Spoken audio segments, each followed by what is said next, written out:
Okay. Welcome आप सभी का। आज अपना जो टॉपिक रहने वाला है उसमें अपन प्लॉटिंग्स के बारे में समझेंगे ना, क्योंकि प्लॉटिंग के टाइप्स होते हैं और प्लॉटिंग से अपन को पेपर्स में क्वेश्चन है वो 100% मिलते हैं ना। तो प्लॉटिंग एक इम्पोर्टेंट पार्ट है ना। देखिए, प्लॉटिंग के अंदर हमें जो समझना है वो जैसे सदरन प्लॉटिंग होती है ना, जो डीएनए के लिए होती है ना। नॉर्दर्न ब्लोटिंग होती है जो आरएनए के लिए होती है। वेस्टर्न ब्लोटिंग होती है जो प्रोटीन के लिए होती है। ईस्टर्न ब्लोटिंग नहीं होती है ना। सदर्न ब्लोटिंग साइंटिस्ट के नाम से है, उसके बाद में उसके कंपैरिजन में नॉर्दर्न वेस्टर्न है ना, ये है ना, दिशाओं के हिसाब से नाम लग रहे हैं, लेकिन ईस्टर्न जैसा कुछ नहीं होता है। और फिर है डॉट ब्लॉटिंग, जो डीएनए आरएनए इनके लिए होती है। तो हमें आज साधारण blotting, northern, western and dot blottings ये अपन पढ़ेंगे।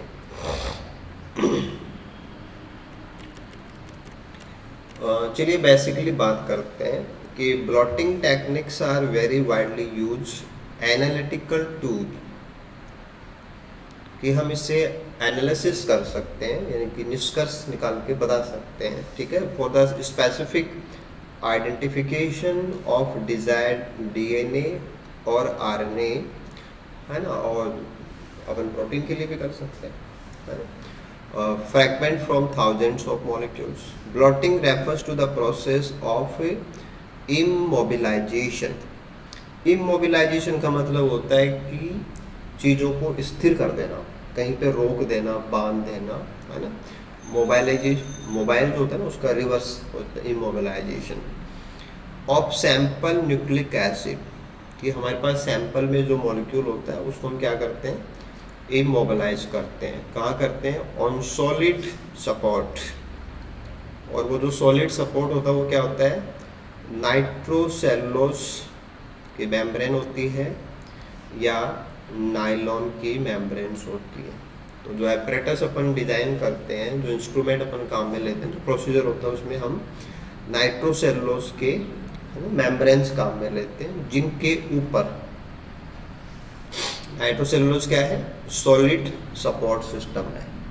उसके ऊपर हम हमारे जो सैंपल वाले न्यूक्लिक एसिड्स हैं या जो भी हमारे मॉलिक्यूल्स होते हैं उनको अपन फिक्स करते हैं। द ब्लॉटेड, जो हमने वहाँ पे रिटेन कर लिया है, इमोबिलाइज कर लिया, blotted nucleic acids are then used as targets,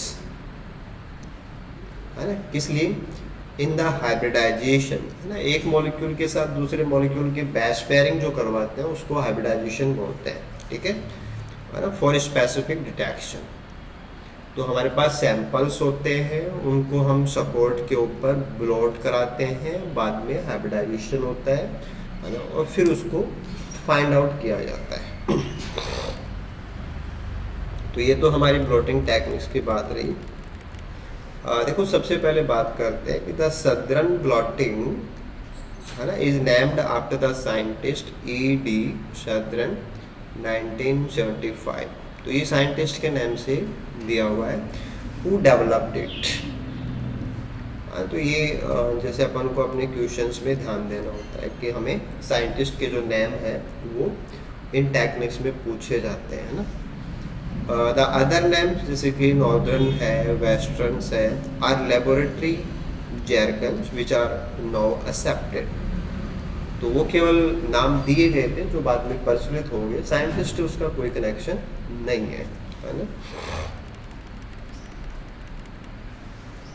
ऐसे जो western blotting involve the transfer of protein blots to their identification by using specific antibodies. देखो, यहाँ से हम इन चीज़ों को समझ सकते हैं कि एक जैसे अपना जो अपरेटस अपन डिज़ाइन करते हैं उसमें क्या क्या होता है। उसमें देखो, एक प्लास्टिक की ट्रे होती है ना, एक ट्रे होती है, और उस ट्रे के अंदर ट्रांसफर बफर सॉल्यूशन है वो भरा हुआ होता है, ठीक है। जैसे हम इसको यहाँ पे कर करते हैं, ये हमने इसमें बफर सॉल्यूशन फिलअप कर लिया, ओके। अब इसके बाद में यहाँ पे एक सपोर्ट ब्लॉक होता है, और सपोर्ट ब्लॉक के ऊपर हम एक फिल्टर पेपर लगाते हैं, है ना। फिल्टर पेपर की एक स्ट्रिप है, पट्टी है, जैसे विक का मतलब बत्ती होती है, तो मतलब जैसे अपन रुई की बत्ती काम में लेते हैं तो उसमें तेल और ये चढ़ जाता है ना ऊपर, वैसे तो ये फिल्टर पेपर होता है जिसमें हमारा जो बफर सॉल्यूशन है वो चढ़ेगा इसे। इसके ऊपर होता है जेल, मेम्ब्रेन, फिर फिल्टर पेपर, फिर पेपर टिश्यूज, फिर ग्लास प्लेट, और फिर ये वेट। तो ये हमारा ऑपरेटस होता है कि हम इस प्रकार से जो सेटअप है उसको डिज़ाइन करते हैं। अब बाई प्रोसीजर, बाई मैकेनिज्म यहाँ पे क्या होता है वो देख लेते हैं कि इमोबिलाइजेशन ऑफ न्यूक्लिक एसिड्स, है ना, और ये प्री हाइब्रिडाइजेशन स्टेप्स होते हैं कि जो भी हमारा सैंपल होता है उसको हम यहाँ पे मेम्ब्रेन के ऊपर रिटेन करवाते हैं, लेबल्ड करेंगे इनको, क्योंकि जो भी हमने रिटेन कराया है उसको हम आइडेंटिफाई जब तक लेबल नहीं कर देते तब तक हम उसको ढूंढ नहीं सकते। फिर हम उसको दोबारा से हाइब्रिडाइज कराते हैं। जो चीज़ें हाइब्रिडाइज नहीं हुई हैं उनको हमें वॉश आउट करके बाहर करना होता है, ठीक है। और फाइनली हम जो भी हमारे सैंपल है उसमें हाइब्रिडाइजेशन जहाँ हो गई है उनको उनकी लेबलिंग के आधार पे हम डिटेक्ट कर पाते हैं। तो ये तो इसका मेथड होता है कि हम ऐसा कुछ यहाँ पे करते हैं, ठीक है। अब अपन डिटेल से समझते हैं। सदर्न ब्लोटिंग की बात करें कि southern blotting technique is the first nucleic acid blotting procedure develop in 1975 by the E.D. Southern. तो ये पहला है ब्लोटिंग टेक्निक है ना। सबसे पहले जो ब्लोटिंग टेक्निक डेवलप की गई थी वो डीएनए को आइडेंटिफाई करने के लिए था, जो सदर्न ब्लोटिंग है। द जीनोमिक डीएनए, किसी भी ऑर्गेनिज्म के जीनोम से हम जो डीएनए निकालते हैं वो जीनोमिक डीएनए कहलाता है। आइसोलेटेड फ्रॉम सेल्स और tissue is digested with one और मोर रेस्ट्रिक्शन एंडोन्यूक्लियस एंजाइम। तो रेस्ट्रिक्शन एंडोन्यूक्लियस एंजाइम्स का इस्तेमाल करके हमारे पास जो जीनोमिक डीएनए होता है उसके हम टुकड़े बनाते हैं, है ना। वो कट लगाएगा तो फ्रैगमेंट्स हमारे पास आएंगे, है ना। दिस मिक्सचर का मतलब फ्रैगमेंट्स का mixture is loaded into a well in an agarose और पॉलीएक्रिलामाइड जेल, है ना, जिसको अपन पैच बोलते हैं। तो हमारे पास डीएनए था, उसके टुकड़े कर लिए, वो टुकड़े हमारे पास हैं, उनको हम एगेरोस जेल या जो पॉलीएक्रिलामाइड जेल इलेक्ट्रोफोरेसिस जो ऑपरेटस होता है ना उसमें हम उनको क्या करते हैं, लोड करते हैं। तो लोड करने के बाद में क्या होता है कि वो रन कर, जैसे एगेरोस जेल जो होता है उसका आप ऊपर का पार्ट देखें तो उसमें छोटे छोटे से डिप्रेशंस होते हैं ऐसे, जिनको अपन वेल बोलते हैं। तो इन वेल्स के अंदर हम सैंपल को क्या करते हैं, लोड करते हैं। फिर क्या होता है कि हमारे जो मॉलिक्यूल्स हैं वो इसमें क्या करेंगे, मूव करते हैं। तो जिनका साइज बड़ा है वो पीछे रह जाएंगे, जिनका साइज छोटा है वो आगे जाते हैं। तो हमारे पास रेस्ट्रिक्शन एंडोन्यूक्लियस एंजाइम्स के इस्तेमाल से बने हुए फ्रैगमेंट्स हैं, उनको हम लोड करते हैं, देन इलेक्ट्रोफोरेसिस करते हैं, राइट। इलेक्ट्रोफोरेसिस करने से क्या होता है कि सब अपनी अपनी लेंथ के अकॉर्डिंग, है ना, आगे पीछे हो जाता है, सेपरेशन है एक प्रकार का, राइट। तो डीएनए बीइंग नेगेटिवली चार्ज, क्योंकि उसकी बैकबोन जो है उसके अंदर फॉस्फेट होता है तो उसमें नेगेटिव चार्ज है, माइग्रेट्स टुवर्ड्स द एनोड यानी कि पॉजिटिवली चार्ज इलेक्ट्रॉन। तो डीएनए के पास जो माइनस चार्ज है वो हमारे apparatus में जहाँ पॉजिटिव चार्ज है उधर जाता है, ठीक है। जैसे आप बोलते हैं एनाइन, एनाइन तो होता है नेगेटिवली चार्ज आयन, वो जिधर जाता है उसका नाम होता है एनोड। तो माइनस चार्ज वाला कहाँ जाता है, प्लस चार्ज वाले पोल पे जाता है, ठीक है। तो smaller DNA fragments move faster, यही कॉन्सेप्ट होती है कि जो छोटे होते हैं वो माइग्रेशन उनका ज़्यादा होता है, वो मूवमेंट ज़्यादा देंगे, ज़्यादा दूर तक जाएंगे जेल के ऊपर। The separated DNA molecules are denatured क्योंकि डबल स्टैंडर्ड कंडीशन को हमें सिंगल स्टैंडर्ड कंडीशन में क्या करना होता है, कन्वर्ट करना होता है। डीनेचर का मतलब होता है डबल स्टैंड कंडीशन को सिंगल स्टैंड कंडीशन में कन्वर्ट करना, क्योंकि हम बाद में हाइब्रिडाइजेशन कराने वाले हैं। तो हाइब्रिडाइजेशन का मतलब होता है सिंगल सिंगल जुड़ के वापस डबल बनाना। तो जब तक हमारे पास सिंगल नहीं होगा हम डबल नहीं बना सकते। Exposure to a mild alkali and transfer to nitrocellulose और नायलॉन पेपर। तो पहली स्टेप में हम क्या करते हैं कि इलेक्ट्रोफोरेसिस करते हैं, और इलेक्ट्रोफोरेसिस से हमारे पास जो टुकड़े हैं वो लंबाई के अकॉर्डिंग जेल के ऊपर आ जाते हैं। फिर हम उन टुकड़ों को कहाँ ले जाते हैं, हमारी मेम्ब्रेन के ऊपर ले जाते हैं, जो किससे बनी हुई होती है, नाइट्रोसेलुलोज या नायलॉन पेपर की मेम्ब्रेन होती है। जैसे मान लो कि आपने कुछ सुखाया और एक कपड़े पे सुखा दिया, फिर आप उसको दूसरे कपड़े पे ट्रांसफ़र करते हो, वैसा ही हो रहा है ना। This results in an exact replica. Replica का मतलब जैसे जैसे जो मूर्ति बनाने वाले होते हैं मूर्ति बनाते हैं कि जहाँ निशान लगाया था वहीं निशान आता है। तो हमारे बैंड में जहाँ पे वो रुका है कोई भी फ्रैगमेंट है उसका रेप्लिका वहाँ तैयार हो जाएगा। Of the pattern of DNA fragment on the gel the DNA can be annealed. फिर हम क्या करते हैं, उसकी एनिलिंग करते हैं, यानी कि दोबारा से हम उसका हाइब्रिडाइजेशन कराएंगे to the paper on exposure to heat. Okay, अब अपना जो प्रोसीजर है कि हाइब्रिडाइजेशन मेम्ब्रेन कि जहाँ पे हमने एनिलिंग करवा दी ना, hybridisation membrane is sandwiched. Sandwich का मतलब होता है कि नहीं दो चीज़ों के बीच में दबा देना, between the gel and a stack of paper towels, जो हमने पेपर्स का ऊपर लगा रखा था ना गुच्छा पूरा, वो सब आ जाएगा, जो एक प्रकार का एब्जॉर्बेंट होता है, वो नमी को सोख लेगा, जितना भी एक्सेस मॉइस्चर उसको सोख लेता है। Draw the transfer buffer through the gel by capillary action. तो कैपिलरी एक्शन कौन कर रहा है, हमारी फिल्टर पेपर की बत्ती कर रही है, विक है ना, तो उसमें से होके वो जाता है।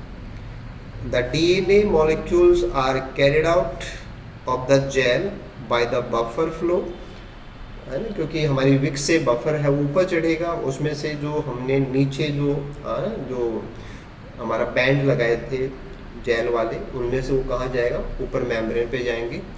And immobilise on the membrane, और मेम्ब्रेन पे जाके वो क्या करेंगे, चिपक जाएंगे। Initially the membrane material used was nitrocellulose। शुरुआत के अंदर जो मटेरियल यूज होता था वो नाइट्रोसेलुलोज था। The main drawback of this membrane, जो कि नाइट्रोसेलुलोज थी, इज ए फ्रेजाइल नेचर, कि वो बहुत सॉफ्ट होती है और जो सॉक्स वगैरह है उससे वो क्या होते हैं, टूट सकते हैं, उसमें डैमेज आ सकते हैं। फ्रेजाइल जो बहुत ही कॉमन होते हैं उसको बोलते हैं। But nylon is a place of nitrocellulose membrane have greater binding capacity for nucleic acid with also high tensile strength, यानी कि वो डैमेज नहीं होती है। तो इनिशियली नाइट्रोसेलुलोज मेम्ब्रेन काम में ली जाती थी, बट अब हम उनकी जगह पे जो नायलॉन मेम्ब्रेन्स हैं उनका इस्तेमाल कर सकते हैं। हाँ, द नाइट्रोसेलुलोज वाली मेम्ब्रेन हो या नायलॉन मेम्ब्रेन हो इज देन एक्सपोज्ड, क्योंकि हमारा जो हाइब्रिडाइजेशन मॉलिक्यूल है वो कहाँ आ गया है, मेम्ब्रेन के ऊपर आ गया। हम उसको क्या करते हैं, एक्सपोज करते हैं। Expose to label cDNA probes, कि हम उनको प्रॉप्स के साथ में लेबलिंग कराते हैं। These probes hybridise with complementary DNA molecule on the, जो भी हमारा मेम्ब्रेन ले रहे हैं उसके ऊपर है, ठीक है। The paper after thorough washing is expose to X ray film, है ना, टू डेवलप ऑटो रेडियोग्राफ, क्योंकि हमने जो प्रोब काम में लिया ना, उन प्रोब के ऊपर क्या होता है, रेडियो एक्टिवली लेबल्ड प्रोब्स होती हैं, तो उनसे रेडियो एक्टिव रेडिएशंस निकलती है, और रेडियो एक्टिव रेडिएशंस के सामने जब हम एक्सरे फिल्म्स को लाते हैं तो उनके ऊपर निशान बन जाएंगे, और उन निशान को हम जिस चित्र के रूप में प्राप्त करते हैं उसको बोलते हैं ऑटो रेडियोग्राफ, ठीक है। This reveals specific bands corresponding to the DNA fragment recognised by the probe. तो हमें पता लग जाएगा कि कहाँ कहाँ चमक है, तो हम बता सकते हैं कि कहाँ कहाँ मॉलिक्यूल है। ठीक है, लोकेशन के आधार पर हम बता सकते हैं कि छोटा बड़ा कौन है। तो ये सारा इसका प्रोसीजर हम यहाँ फॉलो कर सकते हैं कि this is the gene x, है ना, रेस्ट्रिक्शन एंडोन्यूक्लियस एंजाइम्स का इस्तेमाल करके हम उसके फ्रैगमेंट्स तैयार करेंगे, दीज आर फ्रैगमेंट्स। उसके बाद में हम इलेक्ट्रोफोरेसिस करेंगे, जेल इलेक्ट्रोफोरेसिस कर सकते हैं या पॉली एक्रिलामाइड जेल इलेक्ट्रोफोरेसिस यानी कि पैच में इसको रन कर सकते हैं। ठीक है, उसके बाद में जो फ्रैगमेंट्स हैं वो, है ना, सेपरेट हो जाएंगे, लॉन्ग वाले, है ना, शॉर्ट वाले, वो सेपरेट हो जाएंगे। फिर हम क्या करते हैं, उसको डीनेचर करते हैं इन एल्कलाई, और फिर ब्लड को ट्रांसफ़र करते हैं नाइट्रोसेलुलोज मेम्ब्रेन के ऊपर। फिर हम उनको हाइब्रिडाइज करते हैं, hybridise with radioactive probe, फिर वॉश कर देते हैं, जो हाइब्रिडाइज नहीं हुए वो निकल जाएंगे। देन क्या करते हैं, हम उनको इमेज उनकी क्रिएट होती है फोटो रेडियोग्राफी से, तो हमें पता लग जाता है कि हमारे फ्रैगमेंट कहाँ कहाँ पे। तो ये जो तरीका था, है ना, ये उसका बेसिक मैकेनिज्म रहता है कि हम सदर्न ब्लॉटिंग के अंदर किस प्रकार से काम करते हैं। ठीक है, इसके बाद में हम आगे और कुछ चीज़ें इसमें ऐड कर लेते हैं। This is the efficient blotting, कि हम एफिशिएंट ब्लॉटिंग के लिए कौन सी चीज़ों पे ध्यान देंगे। One is gel pretreatment, कि हमारे पास जो जेल है उसके प्री ट्रीटमेंट्स हम कर सकते हैं। लार्ज फ्रैगमेंट जिनकी साइज 10 किलो बेस पेयर से ज़्यादा होती है require a longer transfer time, क्योंकि वो धीरे चलते हैं, तो जितना बड़ा मॉलिक्यूल होगा उतना धीरे चलेगा। देन शॉर्ट फ्रैगमेंट्स, तो शॉर्ट तो बहुत दूर चले जाएंगे और बड़े वाले उनका भी मूवमेंट दिखेगा ही नहीं।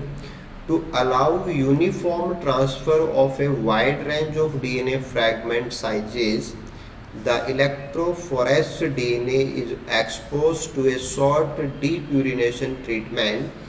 This is the 0.25 moles per liter hydrochloric acid, यानी कि जैसे हमारे सैंपल में बहुत बड़े भी हैं बहुत छोटे भी हैं, तो क्या होगा, छोटे तो बहुत दूर तक चले जाएंगे, बैंड के आखिरी किनारे तक चले जाएंगे, और बड़े वाले हमें मूवमेंट ही नहीं आएगा। तो उनका यूनिफॉर्म ट्रांसफ़र करने के लिए हम क्या कर सकते हैं कि हम ट्रीटमेंट कर सकते हैं, डीप्यूरिनेशन ट्रीटमेंट, यानी कि जिसमें अपन 0.2 मोल पर लीटर कॉन्सेंट्रेशन का HCl काम में लेते हैं, followed by alkali.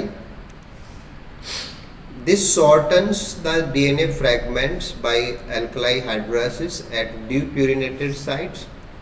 It also denatures the fragments prior to transfer, ensuring that they are in the single-stranded state and accessible for cropping. तो जो बड़े वाले हैं वो, है ना, एसिड और एल्कलाइड ट्रीटमेंट से क्या हो जाएंगे, फ्रैगमेंटाइज हो जाएंगे, क्योंकि हमने फ्रैगमेंटाइज करने के लिए रेस्ट्रिक्शन एंडोन्यूक्लियस का इस्तेमाल किया था। अब रेस्ट्रिक्शन एंडोन्यूक्लियस एंजाइम क्या होते हैं कि अपनी कट वाली जगह के लिए विशिष्ट होते हैं, कि वो हर जगह कट नहीं लगा सकते, जहाँ उनकी साइट होगी वहीं लगाएंगे, अगर साइट नहीं है तो वो कट नहीं लगाएंगे, और ऐसा होगा तो फिर फ्रैगमेंट हमारा बहुत बड़ा हो जाएगा। तो रेस्ट्रिक्शन एंडोन्यूक्लियस के इस्तेमाल के बाद में अगर बड़ा फ्रैगमेंट है तो उसको तोड़ने के लिए हम क्या कर सकते हैं, प्री ट्रीटमेंट कर सकते हैं। Finally the gel is equilibrated in neutralising solution prior to blotting, है ना, पहले मैंने उसको एसिड से एल्कलाइन से ट्रीट किया, तो फाइनली हम उसको क्या कर देंगे, न्यूट्रलाइज कर देंगे।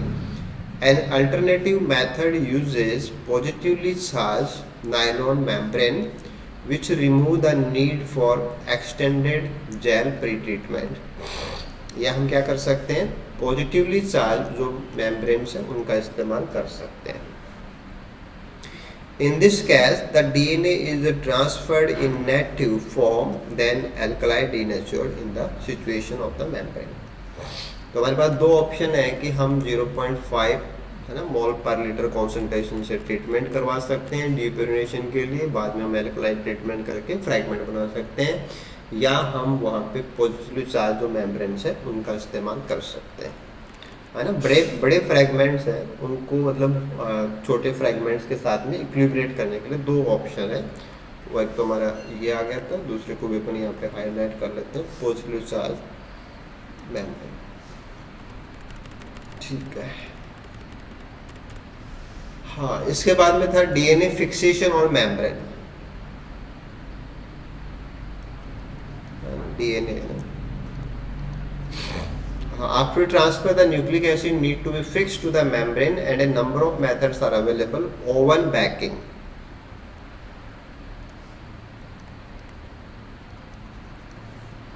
At 80 degrees centigrade is the recommended method for nitrocellulose membranes, and this can be used with nylon membrane also. तो ये भी अपन को ध्यान देना है कि हम डीएनए फ्रैगमेंट्स को मेम्ब्रेन के ऊपर फिक्स करने के लिए जो बैकिंग करते हैं वहाँ पे हम 18 डिग्री सेंटीग्रेड टेम्परेचर के ऊपर हम बैकिंग करते हैं। Due to flammable nature of nitrocellulose, कि नाइट्रोसेलुलोज है वो आग पकड़ सकता है, it is important that it is baked in a vacuum oven. हमें क्योंकि आग तो तब लगेगी जब वहाँ पे ऑक्सीजन होगी, तो वैक्यूम लेंगे तो ऐसा कुछ नहीं हो सकता। An alternative fixation method utilise ultraviolet cross linking method, या हम ultraviolet cross linking method काम में ले सकते हैं। It is based on the formation of cross link, यानी कि bonding between small fraction of thymine residues in the DNA and the positively charge amino groups in the surface of nylon membrane. क्योंकि जैसे thiamine thiamine dimer बनते हैं ना UV की presence पे, वैसे यहाँ पे क्या हो रहा है कि डीएनए के जो थायमिन्स हैं वो मेम्ब्रेन के जो पॉजिटिवली चार्ज अमीनो ग्रुप्स हैं उनके साथ में क्रॉस लिंकिंग करते हैं, तो फिक्सेशन हो जाएगा।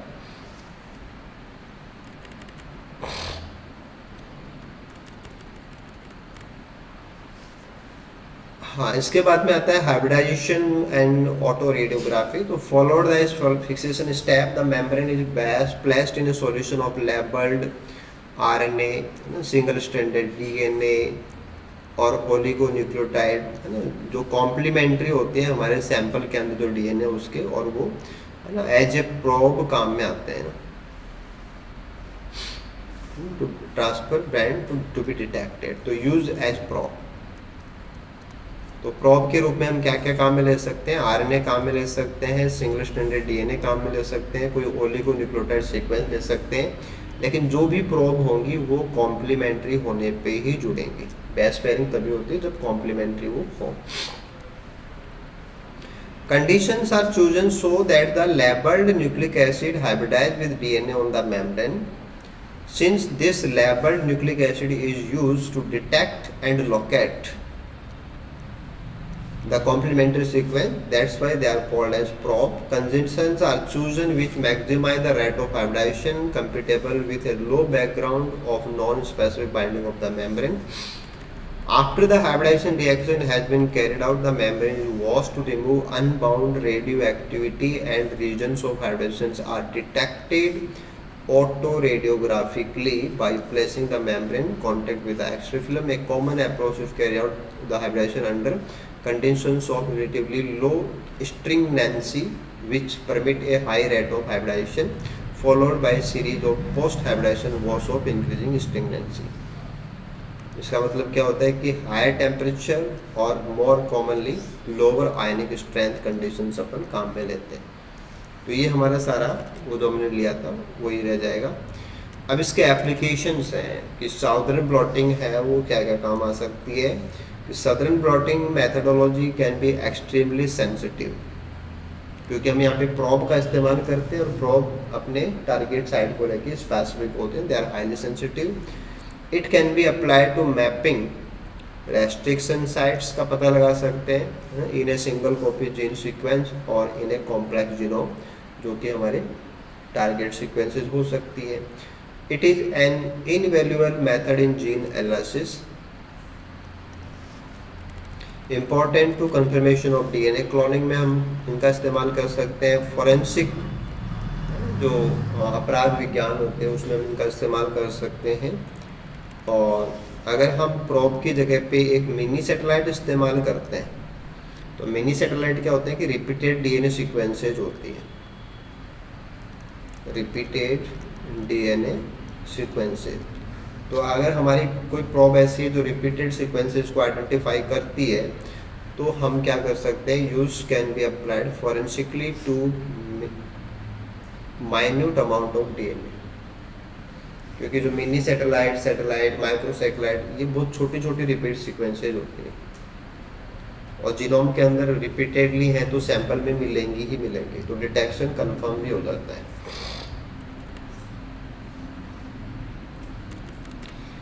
ठीक है, इसके बाद में हम आगे बढ़ते हैं और अब अपन बात करते हैं नॉर्दर्न ब्लॉटिंग की। Northern blotting is a variant of Southern blotting that is use for RNA analysis.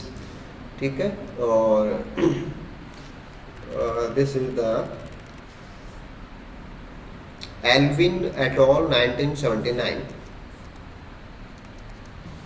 therefore devised a procedure in which RNA bands are blot transfer from the gel on the chemically reactive paper where they are bound covalently.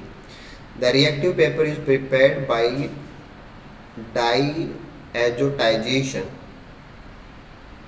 है ना, डाईएजो group को जोड़ना। Azo का मतलब nitrogen होता है, डाईएजो का मतलब 2 नाइट्रोजन जिसमें होते हैं। Of amino benzyl oxyl methyl paper creating diazo benzyl oxy methyl यानी कि DBM पेपर। तो जो अपनी नॉर्दर्न ब्लॉटिंग है उसमें अपन क्या काम में लेते हैं, DBM पेपर काम में लेते हैं। ठीक है, which itself can be prepared from Whatman filter paper, जो आप लेबोरेटरी में काम में लेते हैं ना, Whatman filter paper number 4540 by a series of uncomplicated reaction. Once covalently bound, the RNA is available for hybridization with radio labeled DNA probe. ठीक है ना, वहाँ का मेथड और यहाँ के मेथड में जो अंतर है वो हमको पता होना चाहिए। ठीक है, as before hybridisation bands are located by autoradiography. Alwine et अल's method thus extend that of southern and for this region has acquired the term northern, कि बिल्कुल उनके जैसा मिलता जुलता ही सारा प्रोसीजर होता है, बट यहाँ पे जो है ना हाइब्रिडाइजेशन के लिए हम जो पेपर काम में लेते हैं रिएक्टिव पेपर वो अलग है, मॉलिक्यूल अपन आरएनए वाला डिटेक्ट करते हैं।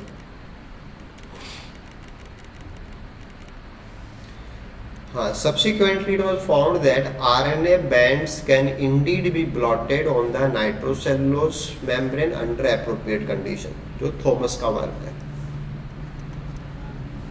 Suitable nylon membrane have been developed because of the convenience of these more recent methods which do not require freshly activated paper. The use of DBM have been suppressed.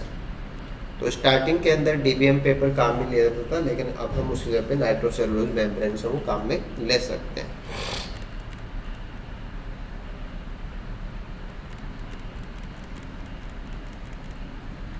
ठीक है, procedure बिल्कुल उसी प्रकार से कि आपके पास आरएनए का extract है, आप उसका इलेक्ट्रोफोरेसिस करते हो, आपको आरएनए के बैंड्स मिल जाएंगे।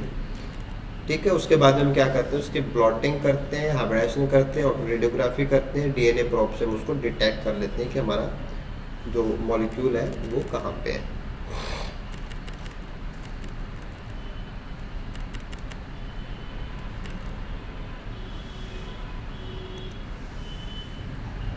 देखो यहाँ पे अपन बात कर सकते हैं वेस्टर्न ब्लॉटिंग और जो एक प्रकार से क्या है प्रोटीन इम्यूनो ब्लॉटिंग है।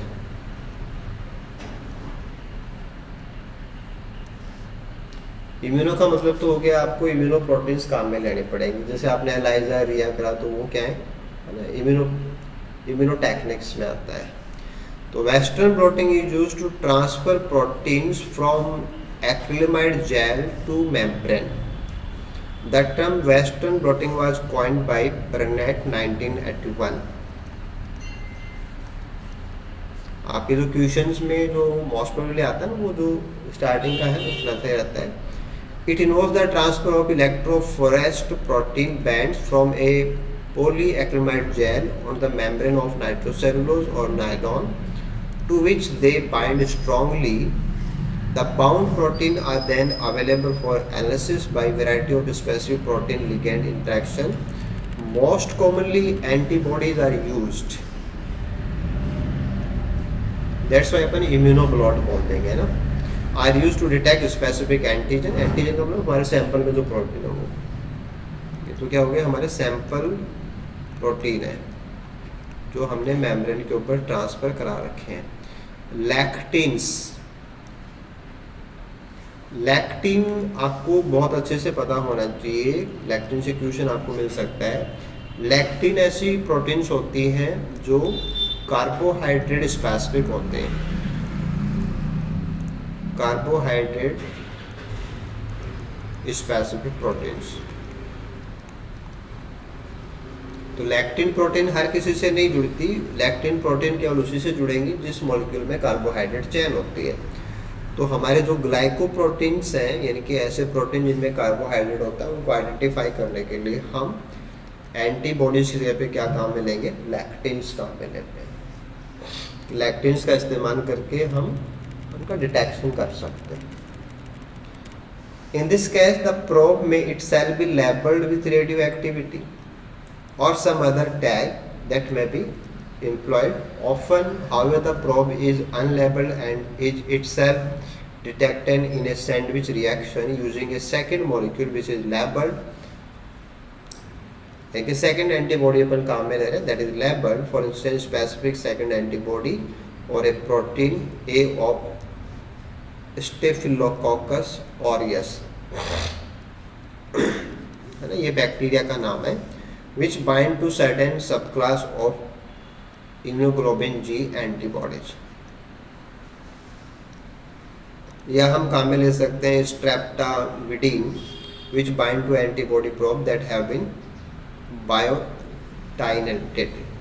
These second molecules may be labeled in a variety of way with radioactivity हो सकती है, एंजाइम्स हो सकते हैं, या फ्लोरोसेंस वाले उनके प्रॉपर्टीज हो सकती है। तो हमारे पास आरएनए सैंपल होता है ना, उसको हम आइडेंटिफाई करते हैं, और फिर आपका प्रोटीन सैंपल होता है, उसको अपन आइडेंटिफाई करने के लिए हमारे पास डायरेक्ट एंटीबॉडीज भी हम काम में ले सकते हैं, लैक्टिन्स भी काम में ले सकते हैं। लेकिन लैक्टिन में ध्यान देना है कि लैक्टिन उन्हीं को ढूंढेगा जिनमें कार्बोहाइड्रेट है, यानी कि ओनली ग्लाइकोप्रोटीन्स ही डिटेक्ट हो पाएंगी। और फिर हम कुछ बैक्टीरियल ओरिजिन के प्रोटीन्स हैं, उनको भी अपन काम में ले सकते हैं।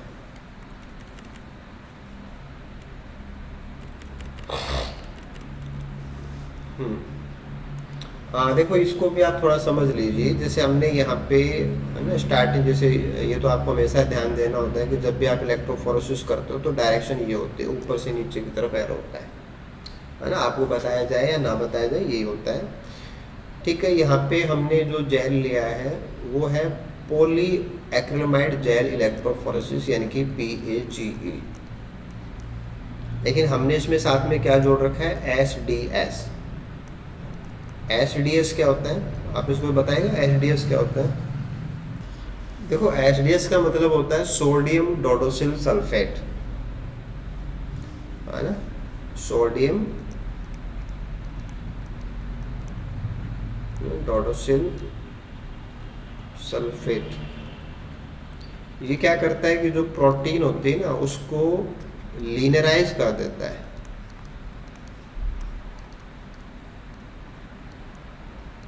लीनराइज का मतलब प्रोटीन जो ऐसे फोल्ड हो रखे होते हैं उसको धागे की तरह सीधा कर देता है। तो अगर हमारी प्रोटीन धागे की तरह सीधी होगी, जैसे आरएनए के स्ट्रैंड्स होते हैं, डीएनए के स्ट्रैंड्स होते हैं, वैसे प्रोटीन का भी क्या बन जाएगा, स्ट्रैंड जैसा बन जाएगा। इसलिए हम क्या करते हैं, SDS पेज करते हैं। और SDS पेज की जरूरत आपको वहाँ नहीं पड़ेगी डीएनए आरएनए के लिए। SDS आपको कब चाहिए, जब आपको प्रोटीन को लीनराइज करना है, राइट। ठीक है, तो वेस्टर्न ब्लॉटिंग में आपको SDS पेज काम में लेनी है। और देन क्या हो रहा है, यहाँ पे ये सेपरेट हो गई। फिर वही प्रोसीजर है, सैंडविच प्रिपरेशन आप करेंगे, जेल, फिल्टर पेपर, मेम्ब्रेन, वो सब लेंगे। ठीक है, और electrophoretically transfer of protein sample into membranes, membrane पे ट्रांसफर कर लेंगे। ब्लॉक द मेम्ब्रेन विथ, है ना, BSA या मिल्क एसिड जो प्रोटीन्स होते हैं उनके साथ में। फिर हम यहाँ पे प्राइमरी एंटीबॉडीज़ का इस्तेमाल कर सकते हैं, या फिर हम सेकेंडरी एंटीबॉडीज़ का इस्तेमाल कर सकते हैं, या हम एंजाइम्स का इस्तेमाल करके फिर ये एलाइजा की तरह डिटेक्शन में काम आ जाएगा, है ना। रेडियो एक्टिव चीज़ें हैं तो हम उनको ऑटो रेडियोग्राफी में काम में ले सकते हैं। तो जैसा भी हमारा एंटीबॉडी, है ना, कंपेटेबल है, उसके अकॉर्डिंग हम हमारी टेक्निक को क्या कर सकते हैं, मॉडिफाई कर सकते हैं। चलिए, इसके बाद में हम लास्ट वन चीज़ और इसमें ऐड करते हैं, ये है डॉट ब्लॉटिंग। तो सदर्न है, नॉर्दर्न है, वेस्टर्न है, और फिर है dot blotting. Dot blotting is a modification of southern and northern blotting techniques described above. In this approach, the nucleic acid यानी कि DNA southern वाला था RNA, northern वाला था R, directly spotted onto the filters. कि हम उनको directly spot का मतलब कि कोई कहाँ है उसका पता लगाना, and not subjected to electrophoresis. The hybridization procedure is same as in the original blotting technique. Dot blotting technique is particularly useful in obtaining quantitative data for the evaluation of gene expression. जैसे gene expression कहीं पे हो रहा है, कम हो रहा है, ज़्यादा हो रहा है, तो हमें जो अमाउंट है वो उसके अकॉर्डिंग मिलती है. एक तो आपका होता है वैक्यूम ड्राइवन ब्लॉटिंग. ये वैक्यूम ब्लॉटिंग जो कि ऑल्सवेका एंड जॉन्स 1988 के द्वारा डिज़ाइन है, has several advantage over capillary or electrophoretic transfer method. Transfer is very rapid and gel treatment can be performed in situ in the vacuum apparatus. कि हम jail का treatment वहीं कर सकते हैं. This ensure minimal gel bending. जेल के साथ में हैंडलिंग हमारी कम हो जाती है. Together with the rapid transfer prevents significant DNA diffusion. तो मोर एडवांस है ना टेक्निक्स है जहाँ पे हमारी जो पुरानी टेक्निक्स है उनसे भी ज़्यादा एफिशिएंसी हमें प्राप्त होती है, जैसे कि अपन वैक्यूम के अंदर ये काम कर सकते हैं. ऑटो रेडियोग्राफी जो अपन ब्लॉटिंग में करते हैं,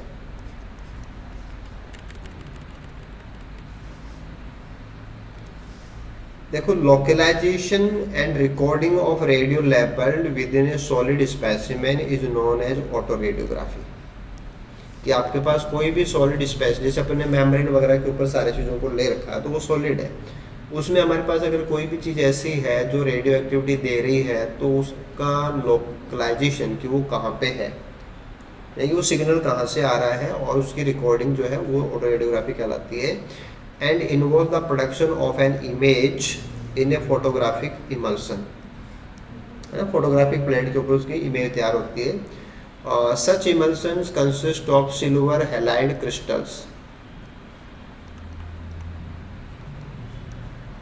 ये जो सॉल्यूशन अपन काम में लेते हैं इमल्सन सॉल्यूशन, उसमें क्या होते हैं, सिल्वर हैलाइड क्रिस्टल्स होते हैं in a clear phase compose mainly of gelatin.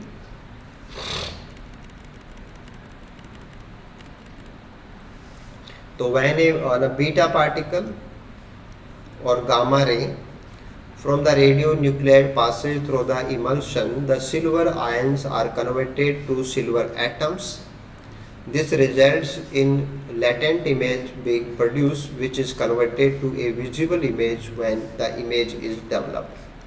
तो silver grains के रूप में इमेज प्राप्त होती है हमें.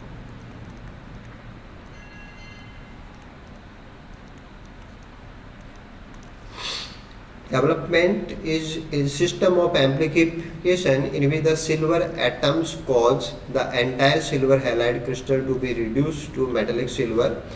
Unexposed crystals are removed by dissolution in fixture, giving an autoradiographic image which represents the distribution of radio label in the original sample. तो हमारे सैंपल में रेडियो एक्टिव वाली चीज़ें कहाँ कहाँ पे हैं वो वहाँ पे क्या करती हैं, सिल्वर एटम्स कोज करते हैं. सिल्वर एटम्स क्या करते हैं कि हमारी फोटोग्राफिक प्लेट के ऊपर निशान कोज करते हैं और वो निशान फिर हमें चित्र के रूप में दिखाई देते हैं. ये ऑटो रेडियोग्राफी होती है.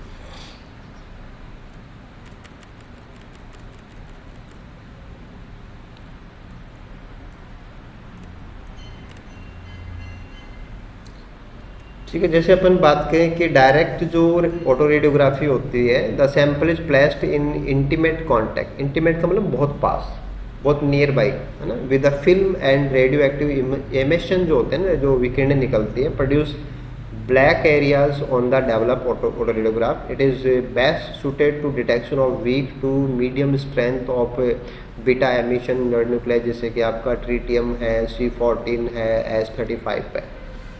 Direct auto radiography is not suited for the detection of highly energetic beta particle, जैसे कि आपकी 32 फॉस्फेट्स होता है.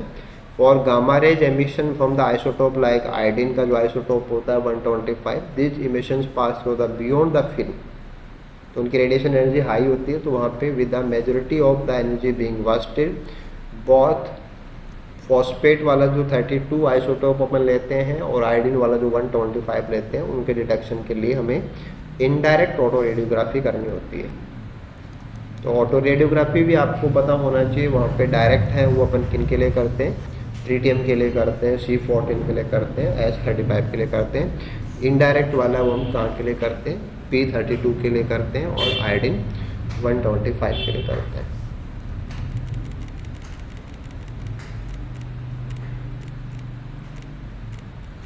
हाँ, इनडायरेक्ट में क्या प्रोसीजर होता है कि describe the technique by which emitted energy is converted to light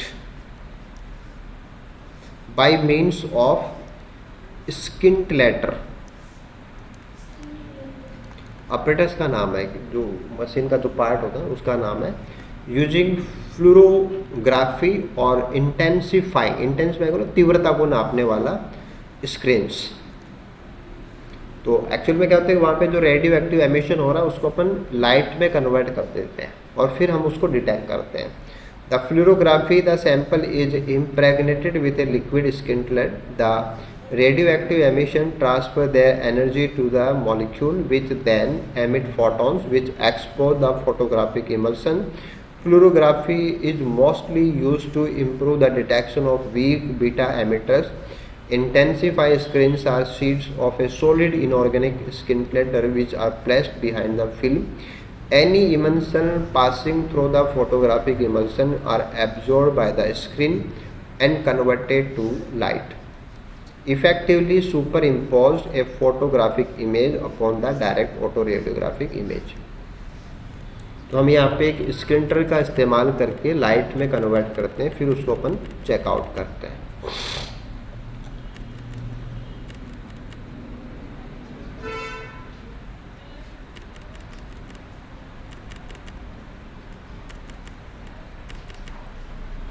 ठीक है, कोई बात नहीं, ये सब बात नहीं।